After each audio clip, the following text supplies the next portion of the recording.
各位弟兄姐妹，大家平安，平安。我们一起从座位上站立起来，帮我跟你左右的说：是耶稣让我们得胜，跟他行个平安礼，跟他问候一下。是耶稣叫我们得着自由，是耶稣叫我们能够有新的生命。我们要向他来呼喊，我们要向他来敬拜我们的神。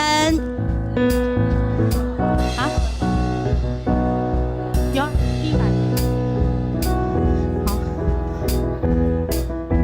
好，我自己按。好，很好哦。那我们等一下来练习哈，我会问你们，这个谁践踏仇敌上面写什么？是耶稣，对不对？所以你们就要回应我是耶稣，好吗？哈，这是我们等一下敬拜的。那我们开始喽。谁践踏仇敌？是耶稣。谁能保护我？是耶稣。我们依靠的是耶稣。是耶稣。再一次。谁践踏仇敌？是耶稣。谁能保护我？是耶稣。我们依靠的是耶稣，是耶稣。当我们敬拜的时候，神就要带领我们进入到他为我们预备的地方。因为当我们赞美的时候，仇敌就要四散。阿们，阿们。当我赞美时，仇敌就四散；当我敬拜时，我的眼目光明；当我祷告时，我请你权柄；当我举手时，能力大大充满。是耶稣的名，满有能力。是耶稣的名，我们全然胜利。大声呼应哦！谁践踏仇敌？是耶稣。谁能保护我？是耶稣。我们依靠的是耶稣。是耶稣。我们再从头来一次。当我们赞美的时候，仇敌就要四散，我们更有信心的来到神面前来宣告。阿们。阿们。当我赞美时，仇敌就四散；当我敬拜时，我的眼目光明；当我祷告时，我请你权柄；当我举手时，能力大大充满。一起来，是耶稣的名。满有能力，是耶稣的名，我们全然胜利。谁践踏？谁践踏仇敌？是耶稣。谁能保护我？是耶稣。我们依靠的是耶稣。是耶稣。我要向你来歌唱。因你有厚恩待我，我依靠你的慈爱，因你的救恩快乐，我要向你来歌唱，因你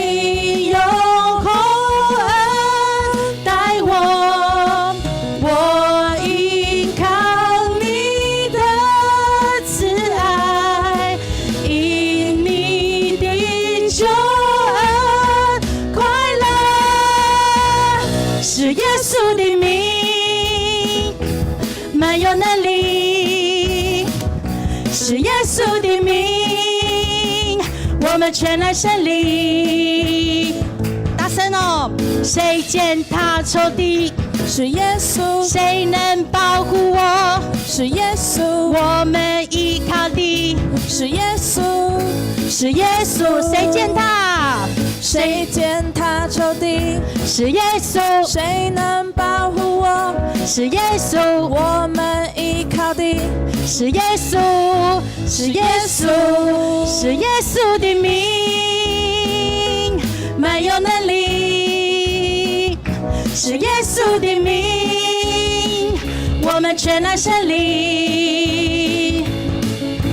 谁践踏仇敌？是耶稣，谁能保护我？是耶稣，我们依靠的是耶稣，是耶稣。谁践踏？谁？是耶稣。谁能保护我？是耶稣。我们依靠的是耶稣，是耶稣。主啊，是你救了我们，把最大的掌声要归给我们的神。主啊，我们要因着你得荣耀，我们的生命要因着你得着那救赎。主，谢谢你的恩典，让我们能够在这当中，谢谢你医治我们每一个人，让我们能够来到你的面前，恢复那起初你所创造我们的模样。我们赞美你，我们来到你的面前，因为我们知道主你医治我们的心灵。阿们。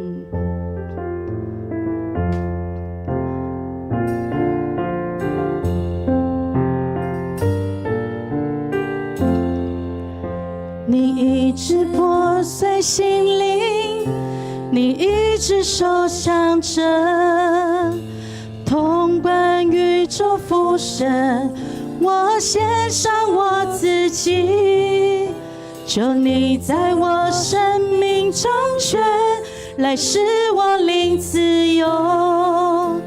父神赐下复兴，从我生命中开始。主，我渴慕你，寻求你公义。父神，求你再来充满我。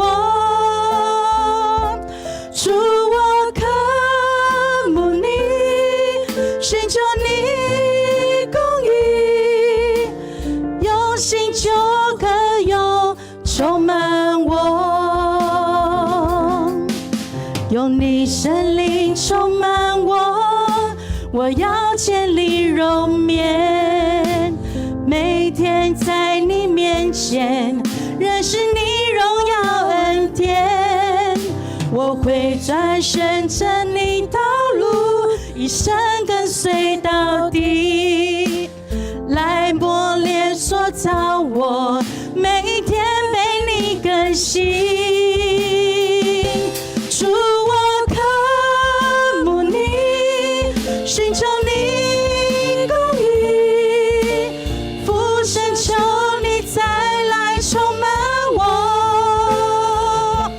主，我渴慕你，寻求你公义。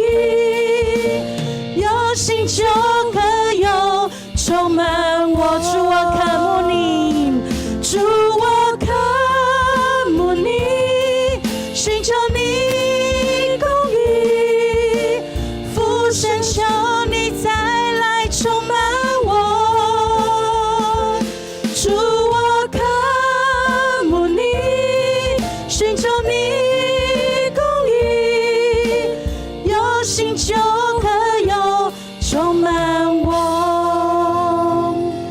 主，我们谢谢你的恩典，谢谢你用新酒和油充满我们，谢谢你在我们的当中，谢谢你把我们的生命恢复、更新、医治。主，让我们能够亲自来到你的面前。主，献上我们的敬拜，献上我们的祷告，献上我们在你的面前最真实的我们的自己。我们赞美你，保守我们以下时间，我们这样祷告，奉耶稣的名，阿们。请坐。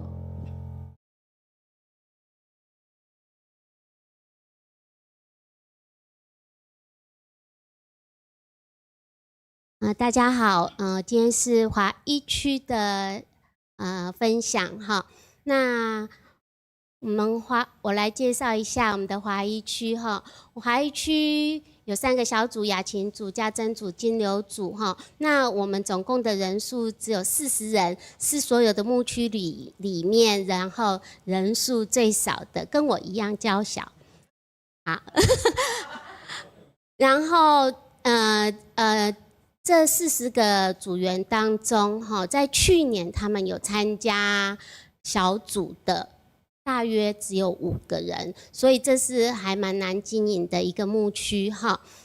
但是我们的小组长哈，不怕困难哈，然后突破重重难关，然后用尽各种办法，然后终于我们在4月之后陆陆续续开始3个小组都有聚会哈，就像尼西米他从知道那个城墙被毁坏之后，他经过4个月之后才跟王谈到这件事才能够回去哈，他也是经过4个月的祷告，我们也是4个月之后，我们才开始陆陆续续开始有小组的聚会，然后目前我们大概有参加小组的人数大概是这样子哈，所以有在成长当中哈。那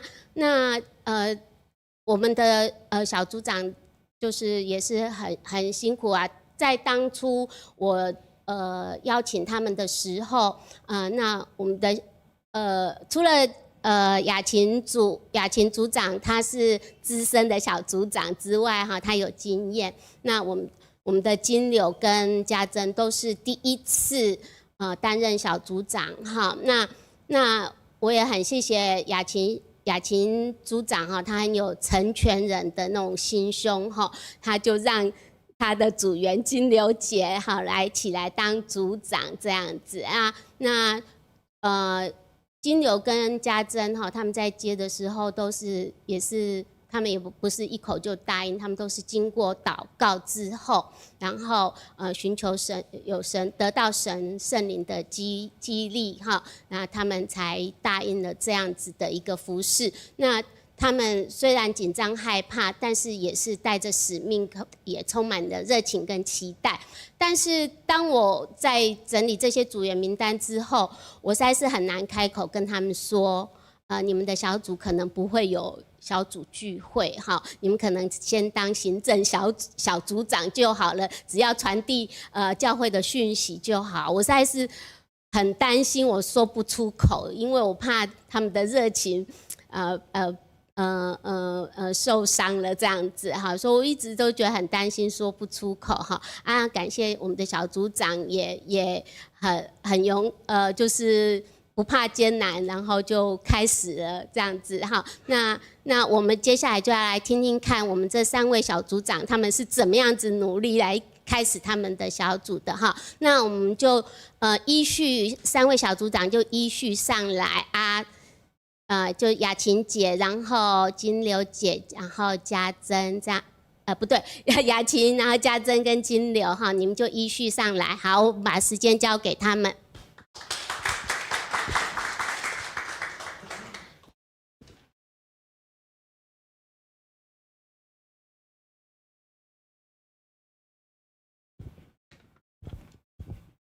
牧师、弟兄姐妹晚安平安。今天是我线上感恩的日子，还有机会在这边分享见证啊！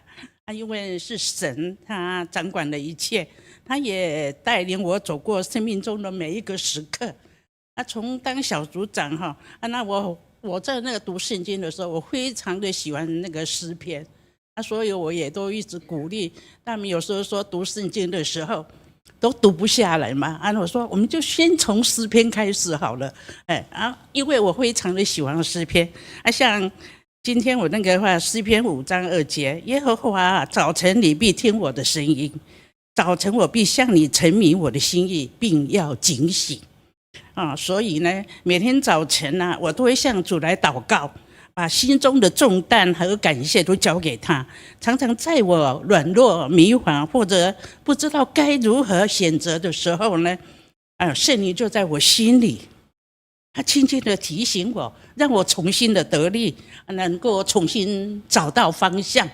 就像那个提前1章14节，神，我蒙了神的怜悯了。他说，并且我主的恩是格外的丰盛，使我在基督耶稣里有信心和爱心，所以我也秉持这份信心跟爱心继续的服侍。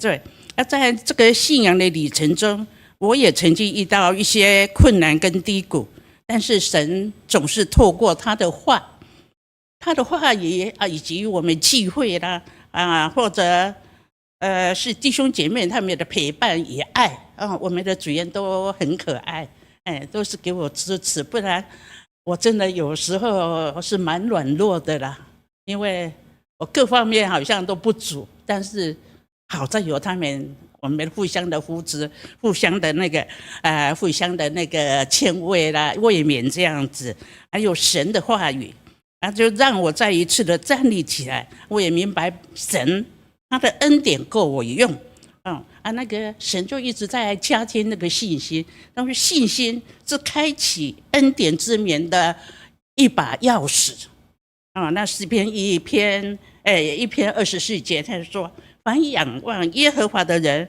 你们都要壮胆，坚固你们的心。我也凭着神跟我讲这话，好我一定，虽然我看起来很软弱，但是我一定要刚强，我一定要壮胆。对呀，凭着信心。感谢主感谢主我已经担任小组长很多年了在这些年间，我看见神如何的塑造我，也磨练我，在服事的过程中，让我更深的经历他的信实与祝福。像最近呢就今年我们有2位新的小组长，就是家珍跟金柳。对，就神，我心里非常的感动了，因为神把新的同工带来了，就是要让更多的生命被建造，更多灵魂被牧养。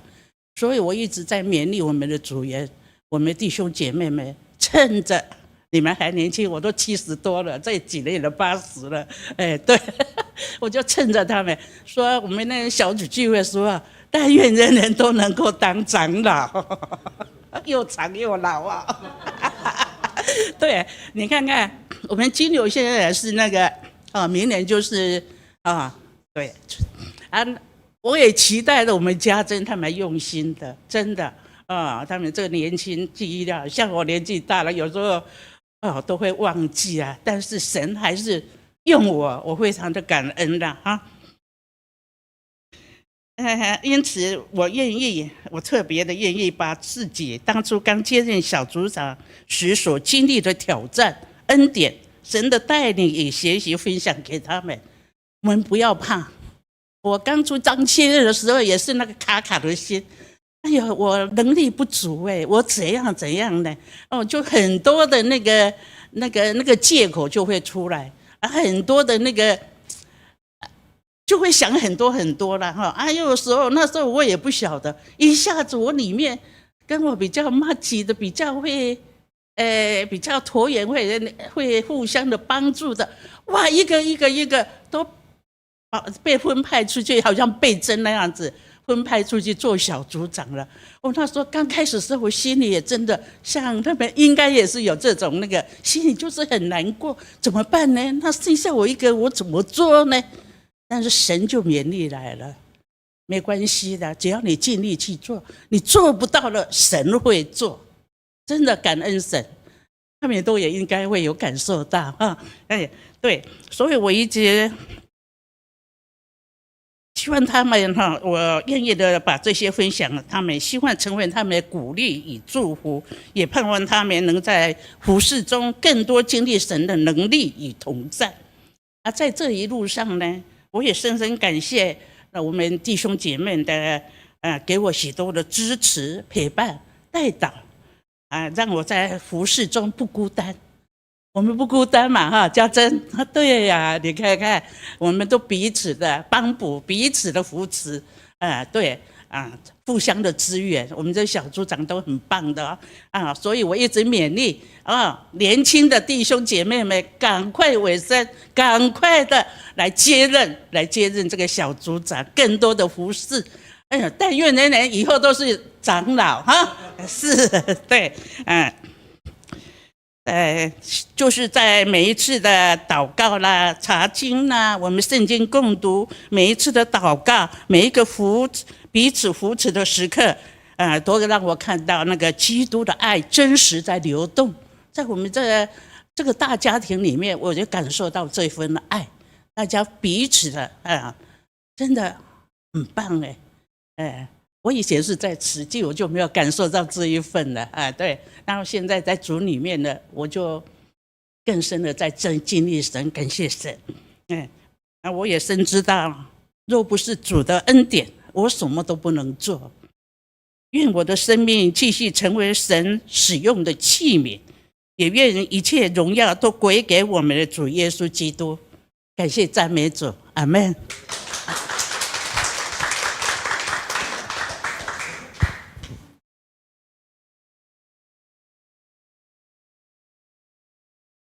那个换人了，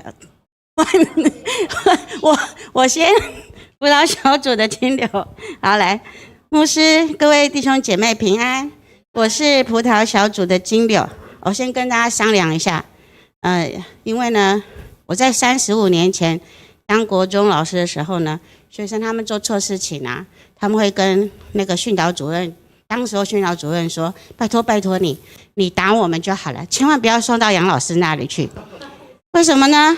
因为呢，那个时候的我可以跟他们讲2个多小时，所以呢，避免我们今天祷告会要到半宵，所以请你让我看着念。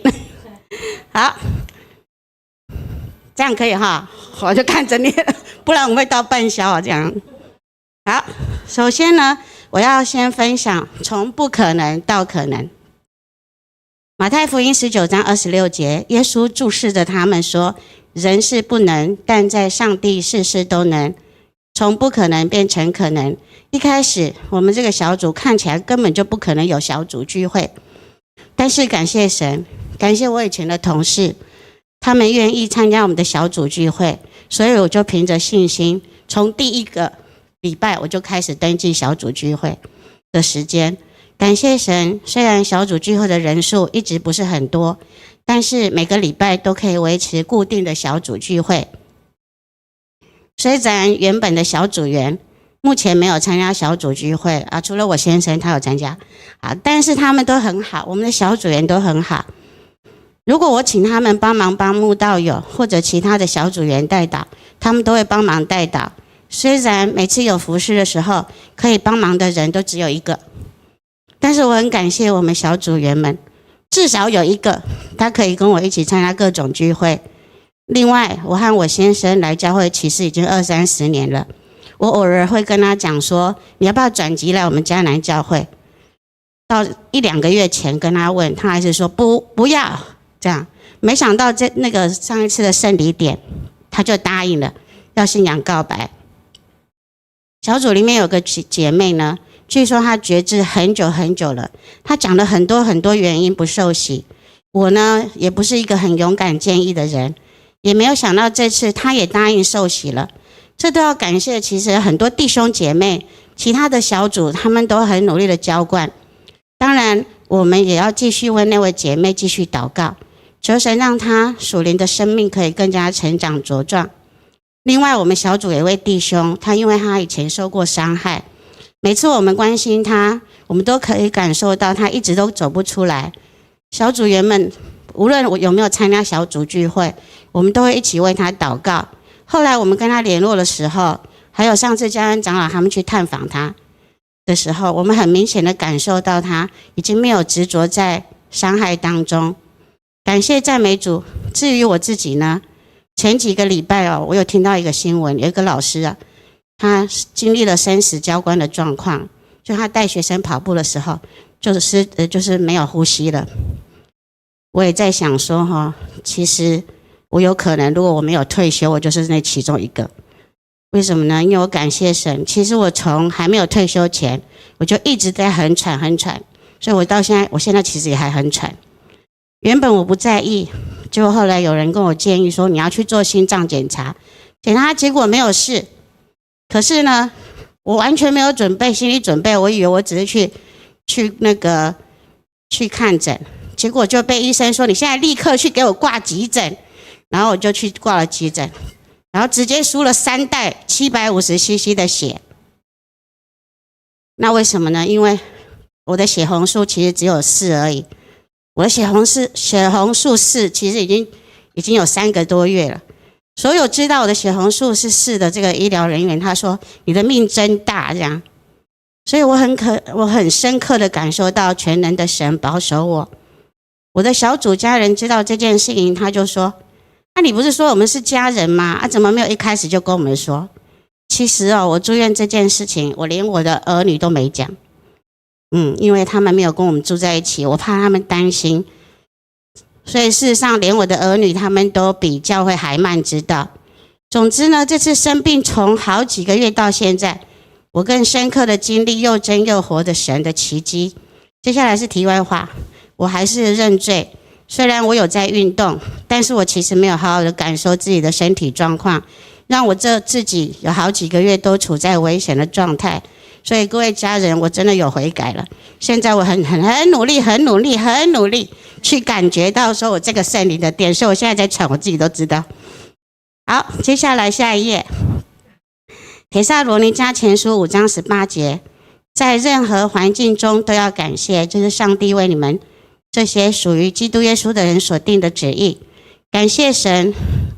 其实我很害怕当小组长，然后可是神那个时候给我圣经的话，在约书亚记1章第9节，你要纪念我的命令，要坚强，要勇敢，不要害怕，不沮丧，因为你无论到哪里，我上主你的上帝一定与你同在。神的话帮助我学习，不要惧怕，依靠神。感谢教会，让我其实我有一段时间都一直在疑惑，说我自己这个小组长是不是做得很不好这样。可是有弟兄姐妹安慰我，他告诉我说，其实每一个小组都有每个小组长适合的方式。我也很感谢我们的翠芬跟嘉诚长老，他其实提供给我们完全的资源跟支持。感谢我们小组的所有的家人，他们用各样的方式支持小组的运作。有时候他们即使给我一点点的责怪，都可以让我感觉到说是出于关心家人的担心。感谢我的家人，特别是我的先生耀中弟兄，他为了支持我，他答应当副小组长。从此以后呢，为我们小组祷告就成为我们家每一天的代祷内容。感谢教会的所有的家人，特别是我的意思是说，还包括其他小组的弟兄姐妹，因为我们其实常常都每次有服事，就只有一个人可以跟我一起服事，所以其实很多教会弟兄姊妹都可以帮我们。那我也特别感谢我们华一跟华二区的小组的家人。然后我就不知道我念到哪里去了。就是感谢主，就是感谢我们的家人们协助我们小组，每次有要服事的时候都会来帮忙。那其实我还有下一页，就是从前怎样，然后现在怎样，以后越来越怎样。但是呢，因为我后面那2位非常的精彩，那一样，如果我们不想要到半宵祷告，我们就暂停，等他们2个讲完，还有时间我再讲第3页。好，谢谢。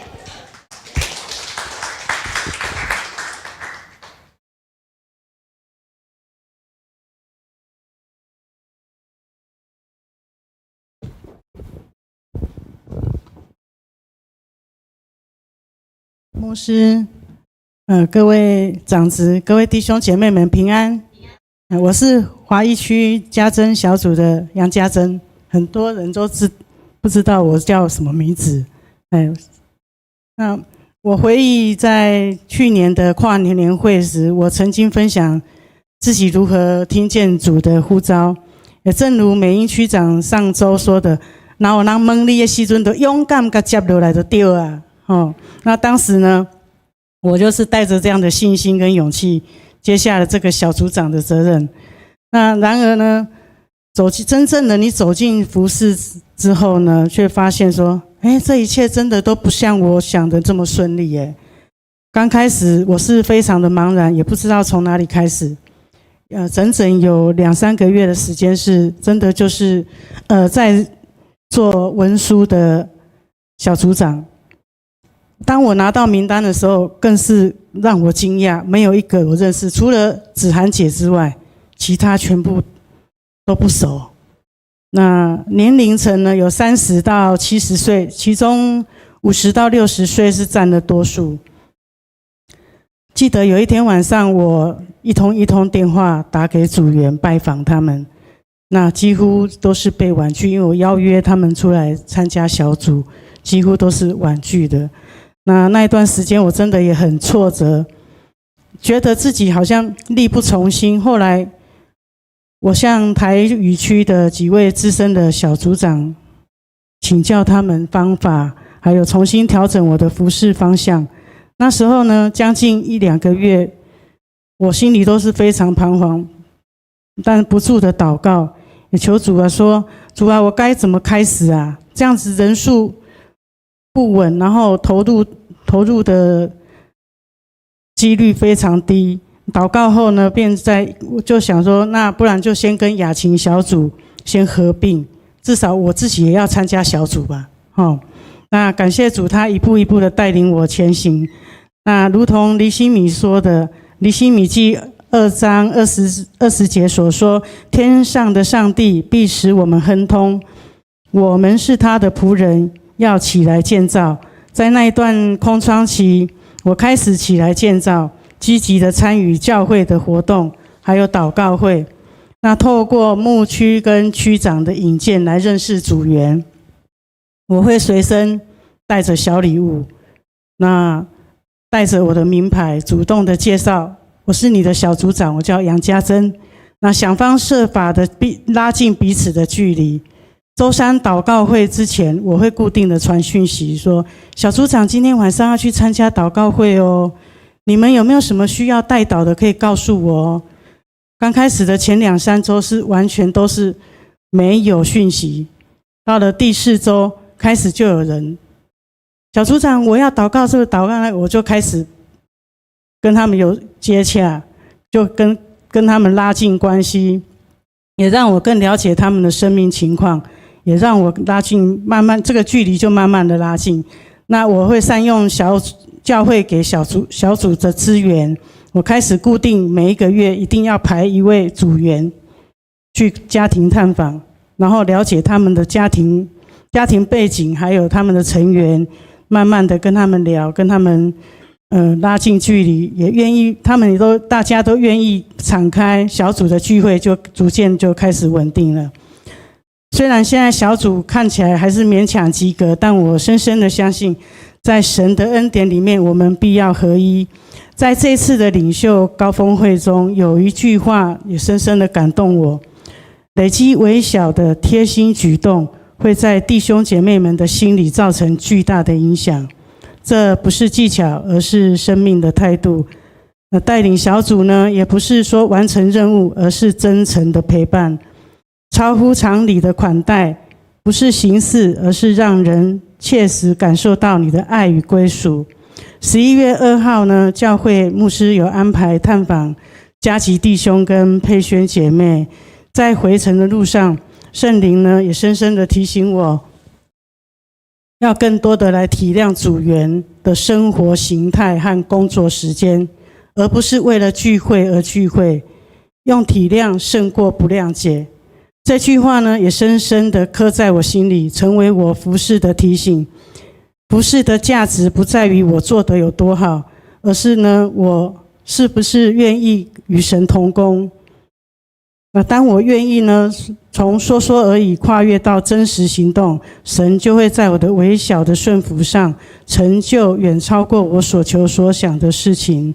因此呢，我要以使徒行传6章7节成为我们家珍小组的意向与盼望。神的道兴旺起来，门徒数目就加增甚多。这不只是我们小组名字的呼应，更是我们共同追求的方向。让神的道呢，在我们里面兴旺，我们的生命就自然加增。当爱和真实连结起来，门徒就会被建立，而我们也要成为一个传福音的小组。上周我的大哥突然间的离世，那段时间我心中有很深的遗憾，我没有在他生命还有机会的时候把福音清楚的介绍给他。如果我能够早一点告诉他，耶稣已经为他预备永恒的家乡，预备天上的家，或许在丧事中，家人也不需要为了民间习俗仪式是否做得足够而彼此焦虑、承受压力。因为一个信主的人不是靠仪式来决定结局，乃是由那位已经为我们开启天家之门的主亲自接待、亲自看顾，也亲自引导。这件事情对我来说是一个很巨大的震撼，但神没有让这份遗憾压垮我，反而让我能够更深的明白一件事情：你在小组里带人，但你也要记得带你所爱的家人回家。最后呢，愿迦南教会在60周年这一年，成为更多为信主之人的避风港与祝福。也祝福雅琴姐所带领的昌盛小组，继续在主的恩典中昌盛、坚固、兴旺。愿所有小组长都被主使用，彼此成全，也彼此建造，成为神荣耀的见证。愿将一切荣耀归给主。阿们。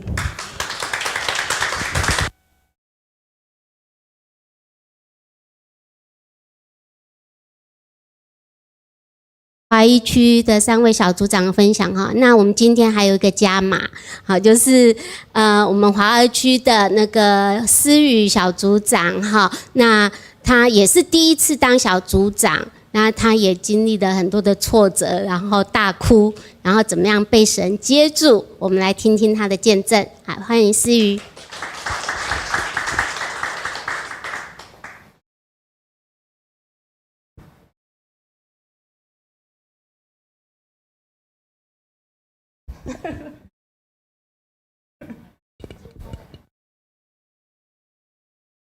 华2区的小组长黄思雨，也许大家对我还不是太熟悉，但是今天我想要借着这段就是初次服事的经历，分享见证，就是神在破碎中重建我。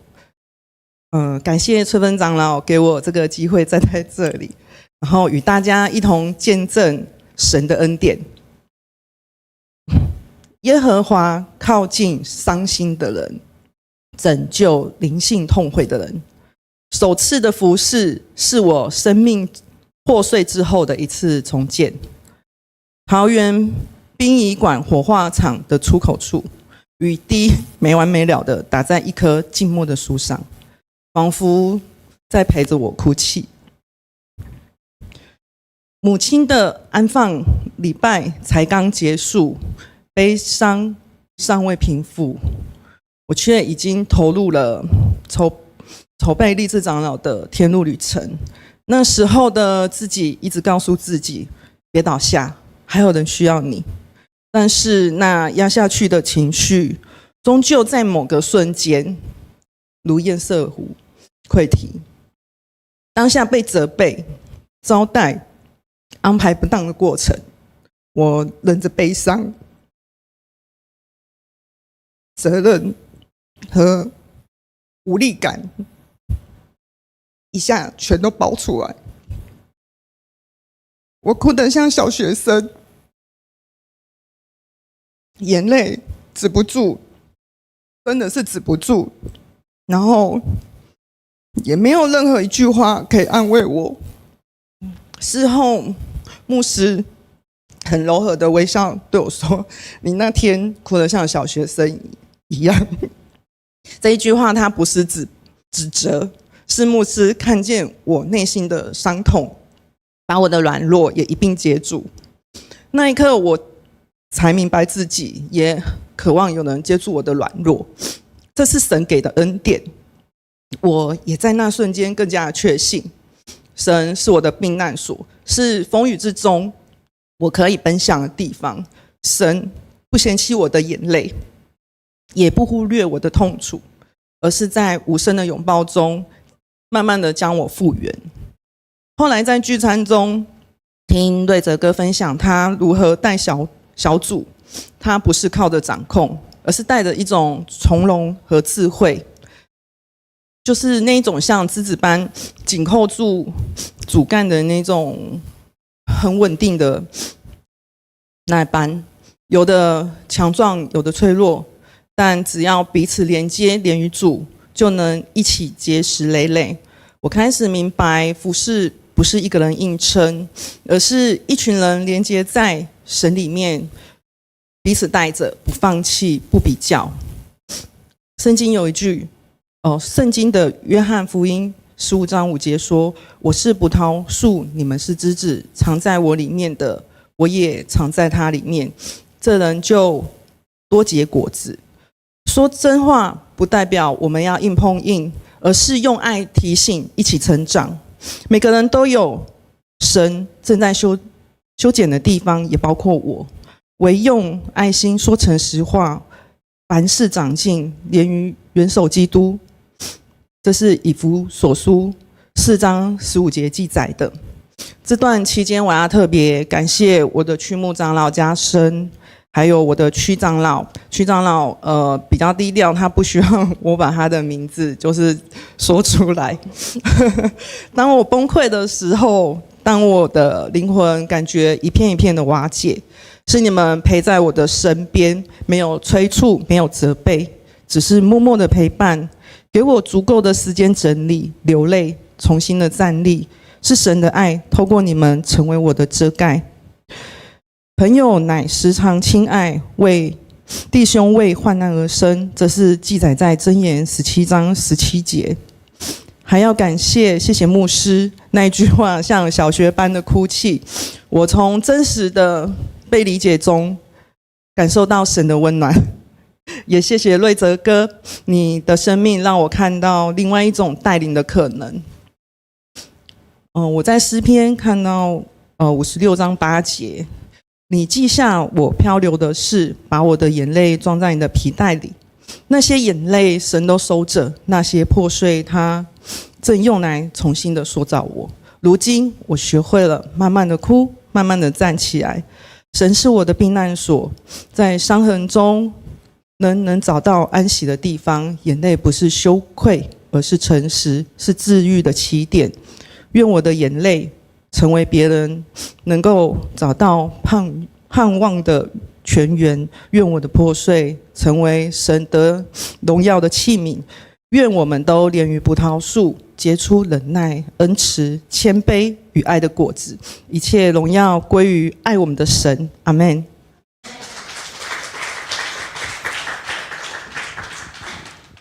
谢谢思雨的分享哈。那他的区长老就是陈如山。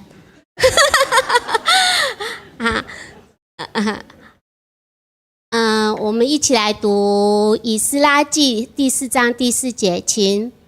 那就在犹大人建造的时候，使他们的手发软，扰乱他们。好，接下来尼希米记4章14节，请。不要怕他们，当纪念主是大而可畏的。你们要为弟兄、儿女、妻子、家产征战。最近我们就是读以斯拉，然后接下来读尼希米哈。那以斯拉、尼希米都是顺服圣灵的感动哈，然后起来带领犹大的百姓。犹太百姓归回，然后并协助他们恢复符合神心意的生活方式。但是在这样子的过程当中，他们2位都一样，都有遭到一些拦阻、挫折。但是很多的问题都要使他们的手发软，然后要来扰乱他们。但是尼希米记说了一句很重要的话哈，他说不要怕他们，当纪念我们的主是大而可畏的哈。那我觉得我们的小组长也是一样，遇到很多的困难跟挫折哈。那谢谢他们没有因为困难而丧胆退却，反而在艰困时刻，然后成为他们经历神的最佳时刻哈。所以虽然有很多的挫折的故事，但是每一个故事都是信心的篇章哈。那原本我有限的想法真的认为说我们的区要有小组聚会真的是很不可能，但是不可能也是另一种可能的开始，于是我们展开了很多的可能这样子哈。然后我觉得在顺遂跟困难，大家都会选择要走顺遂，不想要走难走的路哈。但是其实我觉得这些挫折困难是很宝贵的，是很有意义的啊，因为在这些挫折困难的时候，我们经历的恩典是更多啊。那所以虽然不容易，但是相信恩典都够用哈。那不久前，我们的有一个组员哈，在我们的群组里面分享了一篇文章。他说，路德的婆婆哈，她还在分享路德跟拿俄米这样。然后他说，路德的婆婆破产，而且变成寡妇，2个儿子也都死了。就是拿俄米她的条件是这么的不优哈，但是路德却愿意选择跟随拿俄米哈。那路德看到的不是拿俄米有多么的顺利成功，条件多么好哈，因为并没有啊。那路德看见的是拿俄米背后的神啊。那我就想到我们3位小组长跟思雨组长哈，他们都不是看到我们牧区很兴旺、很吸引人好才来当这个小组长哈，而是看到需要，看到神的使命好，知道虽然很不容易，但是恩典都够用哈，感谢主。那上次我们在小组聚会的时候，还有我们的小组员分享说，以前他们根本不有一个组员就分享说，以前他根本不知道他的小组长是谁啊。那但是他现在跟小组长却有很好的连结哈，过去是这样，现在这样子哈，所以这个是小组长真的是去努力来的。然后还有一个组员说，那个他就是接到小组长的邀约或者是电话问候哈，他都一直很冷漠的对待小组长，然后就反正1次2次他都很冷漠但是他就想说，小组长大概这样子就会放弃了，但是却没有哈，小组长却每一次都还是不断的很热情的去招呼他，真的很感谢这些小组长锲而不舍哈，让组员哈有一个可以分享、带导、互相激励、彼此扶持的小组这样子。那我在这边要借用我们资深小组长美英姐常说的话，她说：“组员伤我千百遍，我待组员如初恋。”好，对，就知道说，其实真的小组长真的是会经历许多的挫折困难哈，但是放心，不用怕，神会纪念哈，我们的主是大而可畏的主。对，然后他施恩的手必定帮助我们，神会纪念我们所做的一切哈。那所以我们要持续的带着我们的热情，待我们的组员如初恋哈。好，那在服侍神的路哈，虽然难免跌跌撞撞哈，但是必定使我们在这个跌跌撞撞当中更能够坚定我们的信心，使我们的信心更茁壮。好，谢谢大家。那我们这是我们第一次4月的时候第一次开始小组聚会，是雅琴跟家珍一起联合4月的时候开始的第一次小组聚会哈。那接下来我们也都还是联合聚会哈，人数还蛮多的，感谢主。然后这是庆生，这应该是11月的时候，那我们就都会看到，其实很多都是以前我们都很陌生的面孔。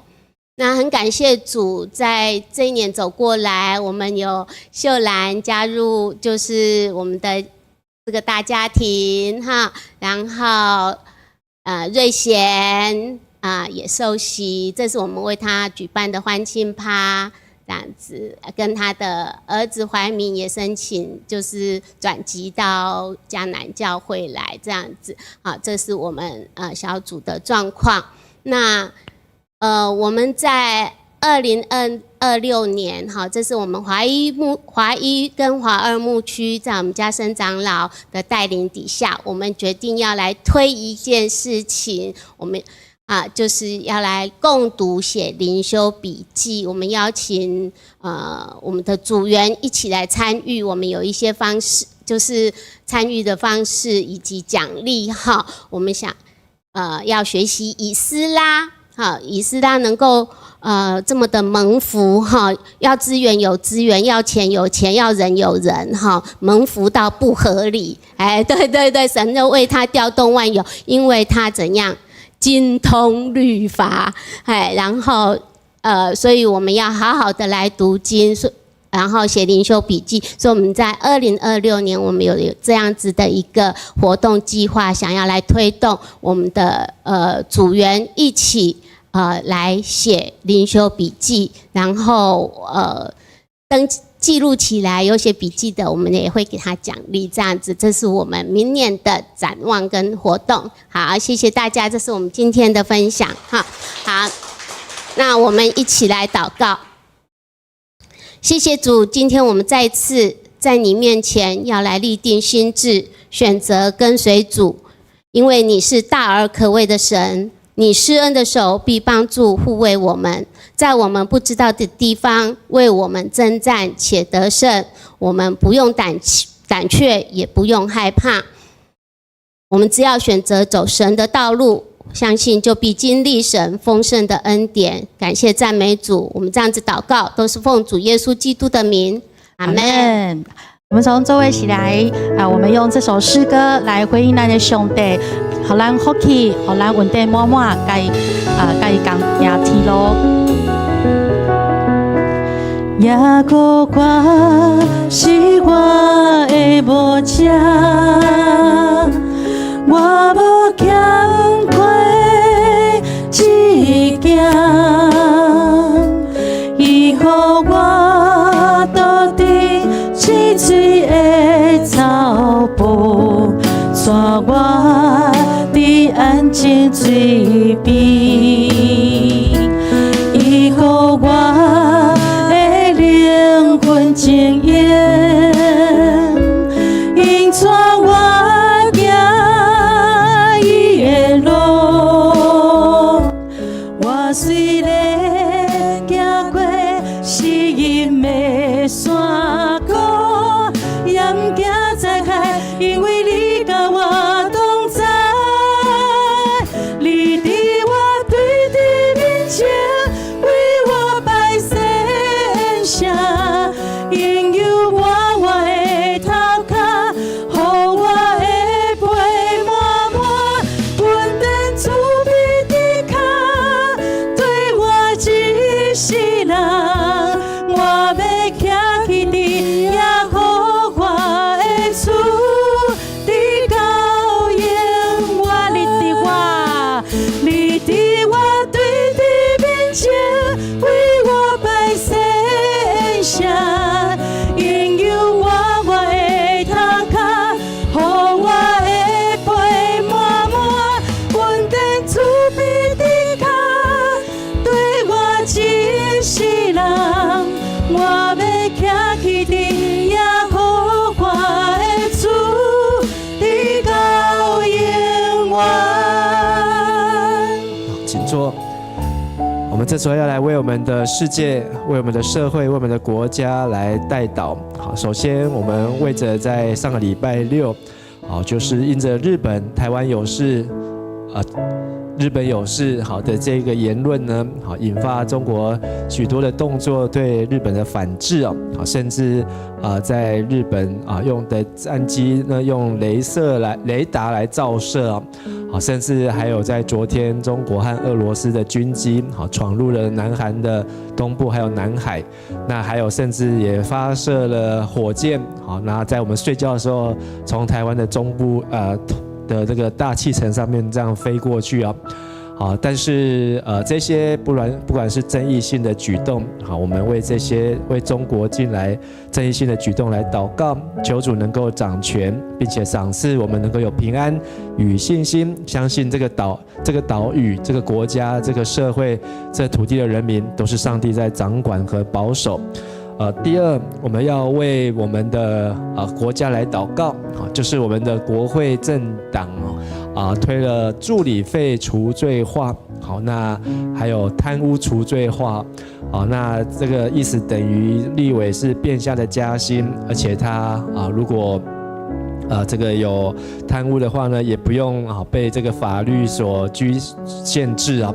好，那我们也要为我们的国会来祷告，好，举起祷告的手，愿我国的官员民代呢，能够不受到金钱的蒙蔽，而能够看见国家社会的需要，并且能够带领台湾2300万的人民和百姓，能够走向光明的前途。第三，我们也为我们在桃园的校园近来的不平安，特别在新闻上面可以看到的吸毒的事件，还有为着我们在桃园是有许多的班级因为肠病毒来停课，那成为民众许多的担心担忧。我们为我们桃园市的校园健康，还有学生学子的安全来祷告，也为在第一线的教育工作者，求主也赏赐智慧与力量，能够保守我们每一位学子的身心灵都能够健康和平安。我们这次要一起同声开口来祷告，这段的祷告，我们要请婕妤执事来带领我们大家祷告。谢谢你的能力，天父上帝，我们要来到你的向主献上祷告，求你来保守在我们所居住的世界，在这个中层环境，对我们在进行这样的造神主啊，也保守。当我们在这样慌乱，当我们在这样恐惧的时候，我们原来有主，也是因为我们的平安。主，我们谢谢你这样。慈爱的天父上帝，我们带着谦卑的心来到你面前，感谢主赐给我们这个美好的世界，并且让我们成为一个好的管理者。主啊，我们看见最近国际局势动荡，中国对日本战机进行雷达照射，又与俄罗斯军机共同闯入南韩防空识别区，更在昨天发射火箭穿越台湾上空的高层大气。这些举动让周边国家与人民心中不安。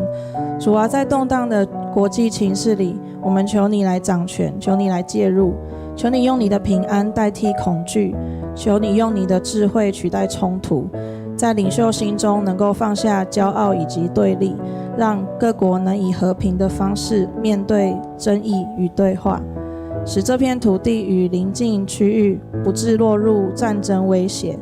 主啊，也求你赏赐我们台湾的百姓信心和稳定，让我们知道你能坐着为王，掌管万国万民。主啊，我们为国会与所有民意代表祷告，求你保守掌权者不被金钱诱惑，不为私利蒙蔽良心，让执政与立法的人能看见人民真正的需要，以公义、诚实、透明的心来治理国家。求你使台湾走在神喜悦的道路上，让决策者愿意寻求公义，使我们的国家不会因人的贪婪而受到亏损，反而因公义与诚信而得建立。主啊，近日因为学生吸毒事件，使许多家庭与师长忧心，肠病毒疫情也造成学校停课，家长担忧。主啊，求你亲自看顾每一所学校，每一个孩子，保守学生的身心灵都在你手中得着健康与平安，远离诱惑，远离伤害以及疾病。也求你加添第一线教育工作者的力量，给老师们有智慧陪伴孩子，有坚强面对挑战，有爱心来扶持每一位学生。愿你的保护围绕校园，让孩子们能在安全与健康的环境中成长。天父，我们的盼望在于你，我们相信你听我们在你面前诚心的祷告。愿你的平安降临到世界，愿你的公义临到国家，愿你的保护临到家庭与校园。我们这样祷告，奉靠主耶稣基督的圣名祈求，阿们。接着我们要为教会来代祷。好，首先我们这个主日是松联大学的毕业典礼。好，那我们也在嘉南教会的松联大学，好，在明年即将要庆祝30周年。好，那我们的台湾也进入超高龄的社会，那也求主能够祝福好教会与社会，以及在我们的松联事工高龄长者的事工，能够更加有果效，能够领人归主，荣神益人。第二，我们这个主日也有圣经学院新竹圣经学院的苏美珍这个老师好来到我们当中，好除了代表圣经学院好来主持这个松联大学的毕业典礼，好那我们也为圣经学院祝福以及奉献使圣经学院的师生都能够高举圣经，能够将真理来传遍世界各地。第三，我们也为今天在台上见证分享的华一区全体来代祷祝福。虽然组员人数不多，但是他们在这一年当中所经过的，相信会铭记在心，也会看见上帝在前面的带领。我们求主带领区长、组长，还有组员跟家人们，都能够得到主耶稣的救赎，在天父的恩典当中，都能够有平安喜乐生活。我们一起同声开口，好来为松大、为竹圣、为我们的华一区来祷告。这段邀请金柳执事来带领我们大家做祷告。谢谢你的前来阿爸父神，我们感谢你，我们要为着嘉南教会的松联大学，你在这个礼拜天要做还有松联大将近30周年的祷告，求上帝来赐福在松大的师生，以及为着在新竹圣经学院当中的师生，还有在亲近的需要的祷告，求上帝看顾我们这边为着华一区区长、组长、学员的祷告，求上帝的带领，主要是为主能够家庭身心灵都能够健壮。主的养主，我们谢谢你，谢谢你。来到这样讲到这个手中，求主亲自垂听，祈求奉主耶稣的名求。主啊，我们谢谢你，主啊，让我们教会在各样的福音事工上有份。主啊，我们感谢赞美你，让松联大学明年即将庆祝30周年，也正好是台湾进入超高龄化的社会。求主祝福这些高龄长者的事工能够更有果效，能够领人归主，能够荣神益人。也求你祝福礼拜天，主啊，我们相信主啊，借着这些松联大学的学生们带领他的家人，你也要来让他们的家人能够享受到你的恩典。主啊，我们也为了新竹圣经学院的奉献主日仰望你。主啊，我们知道新竹圣经学院，主啊，在新竹那边，包括整个台湾，他们担任起很多的这个传道的工作。主啊，求你来赐福圣经学院的师生，都可以高举圣经，将真理传遍世界各地。主啊，我们也感谢赞美你。主啊，让我们华一区，我们今天可以来见证分享你的恩典跟你的荣耀。求你来祝福我们华一区的所有的弟兄姐妹，求你来带领我们的区长、我们的组长跟我们的组员，还有我们的家人们，都可以得到主耶稣的救赎，在天父的恩典中有平安喜乐的小组生活。谢谢主，我们这样祷告感谢，是奉靠主耶稣基督的圣名。阿们。阿们。我们最后要为教会的肢体来祷告。好，首先我们为邱宏长老在昨天的早上8点32分，好蒙主恩召，好享其寿98岁啊。好，那将定于在明年的1月8号礼拜4的晚上举行家庭安慰礼拜，1月10号礼拜6举行入殓火化和告别安放礼拜。那也为邱宏一长老的一生献上感恩，也求主亲自来安慰遗族。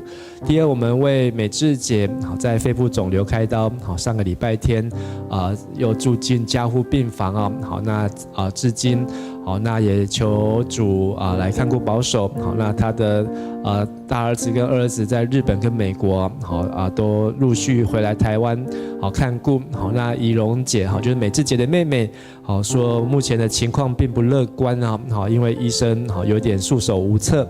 好，那我们也求主能够在美智姐的身上来彰显上帝的大能，好能够来显出神的同在，好能够靠主得胜，好能够恢复身心灵的健康以及健壮，也能够得着平安。第三，我们要为着银炉的妈妈好碧珍姐妹好在因为跌倒骨折，今天在长庚医院开刀好，那评估是否要更换人工关节啊。好，那也求主看顾碧珍姐妹好，能够得到身体的健康医治，以及失智症的这个现象呢能够延缓，好，能够求有主来看顾和保守。第4，好，我们要为丽娟姐妹的姐姐丽英好来代祷。好，这2天好有在牧养的群组当中，好，请大家来代祷，因为脑血管破裂，从桃园圣保路又送到台北荣总，那目前在加护病房。好，那今天下午有传出病危好，那小组长还有组员好也都有前往。好，那也有请就近的石牌教会的牧师，好，能够到加护病房当中。好，虽然姐姐丽英还没有信主，但是也在加护病房当中为她做临终的祷告。好，也求主能够看顾保守丽英姐妹，好，她的心灵好能够有主同在。好。第5，我们为金流组的志香长老，好，在日前的车祸当中，好来感恩，好感谢主能够都平安，好无事，也求主为事后在车祸过后面的处理的过程，好一切都能够有主带领，好能够保守，一切都能够平顺，以及最后为着上亲小组好雅婷的妈妈苏静凤姐妹好，那她有多重的这个病在身上，好包括胃癌，然后还有肺炎、泌尿道感染，还有失智那也求主能够看顾保守好雅婷的妈妈好金凤姐好能够得到主的医治，好能够有主来看顾保守。好，那我们这时候一起为秋红长老的遗族好美智姐，为着一路的妈妈碧珍姐，还有丽娟的姐姐丽英，还有志香长老跟雅婷的妈妈金凤姐妹，好我们一起同声开口来为他们来祷告。亲爱的阿爸父神，我们这时候要奉主耶稣的名来为着我们的每一位肢体来代祷。我们为秋红长老他蒙主恩召来向主献上感谢，因为上帝你伫伊心中来显出上帝你的听，也显出上帝你的同在，愿上帝你亲自来安慰，也使用秋红长老一生会当来应邀主来领约进人，也为着美弟姐伊即马伫桃园医院的加护病房，主啊求上帝你也甲伊同在，有主要所有保护来掠看伫伊的心中，互伊来赢过这一切这的病痛甲这的艰苦有主你甲伊同在，保守伊无疾入地气，也保守伊会当得到主你的医治。阮也为着因为妈妈碧珍姐妹，求上帝你也看顾伊跋倒骹骨折甲要到人工的关节会当真顺遂也来保守伊的这个失智也当来延缓发生。甲为着丽娟的姐姐丽英，主要今嘛伫荣总的加护病房医生宣布伫病危总是也恳求主你来怜悯看顾保守伊甲伊的全家拢会当得到平安。也为着志香长老这个车祸来感谢主，互人拢无受伤，同时也求上帝来看顾伫这个后尾的这个车祸的处理，拢会当真平安甲顺遂。甲为着雅婷的妈妈金凤姐，求上帝你也来看顾伊怜悯伊伫伊的胃癌甲肺炎个泌尿道的感染甲失智，主要求上帝你伫伊的心中来显出上帝你的荣耀，会当来看见上帝你的大作为，踮伫金凤姐的心中来显出上帝你的恩典。主啊，阮将阮遮的带倒的兄弟，也甲为着我们在我们的身边、我们的家中需要代祷的弟兄姐妹不论是所遭遇的事，主啊，我们都一一排列交托在你的面前甚至为我们的组员、为我们的家人的代祷事项，主啊，我们都一一的恭敬交托在主你的手中。主啊，你说我们要将一切的忧虑卸下要卸给神，因为神你顾念我们。主啊，让我们能够来到你面前，相信神你是听祷告的神，当我们求告你，你就拯救我们，你就应允我们。主啊，求愿上帝你大能的手扶持在每软弱的弟兄姐妹的身上，主要使我们能够得到坚固，也能够得到医治，也能够得到平安。主，我们再次在你面前献上的祷告恳求，都是奉靠主耶稣基督的名求，阿们。我们一起从座位上站立起来。好喜欢与你在一起，我们好喜欢与神在一起，好喜欢与弟兄姐妹在一起。我们来敬拜他。谢谢你牵着我手，高山低谷陪我走，从不放弃我，真诚爱我接纳我，一起做梦一起笑，一起敬拜和祷告，一起庆贺每个生命的奇迹。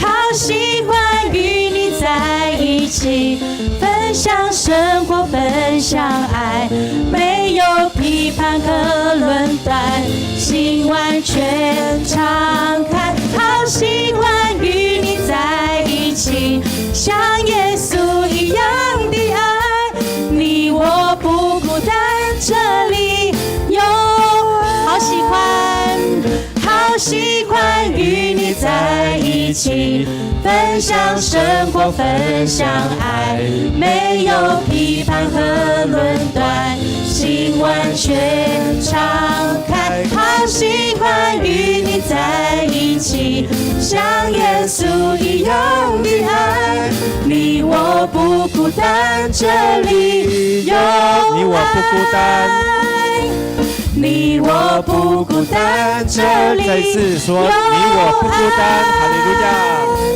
你我不孤单，这里有爱。让我们拍掌，把荣耀归给耶稣，哈利路亚，感谢主。亲爱的天父上帝，我们感谢你带领我们今天晚上有一个平安的夜晚，也能够透过华一区的同工们的见证分享，还有我们在你面前所排列陈列的各样的代祷事项，让我们知道神你是听祷告的神，在人所不能的，在神你凡事都能。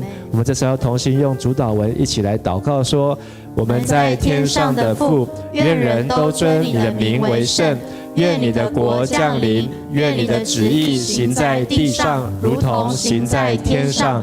我们日用的饮食，今日赐给我们，免我们的债，如同我们免了人的债，不叫我们遇见试探，救我们脱离凶恶。因为国度、权柄、荣耀，全是你的，直到永远。阿们。那么再次拍掌，把荣耀归给主。哈利路亚。阿们。我们今天晚上的祷告会到这边，好，我们彼此请安，好，愿神祝福大家平安，平安。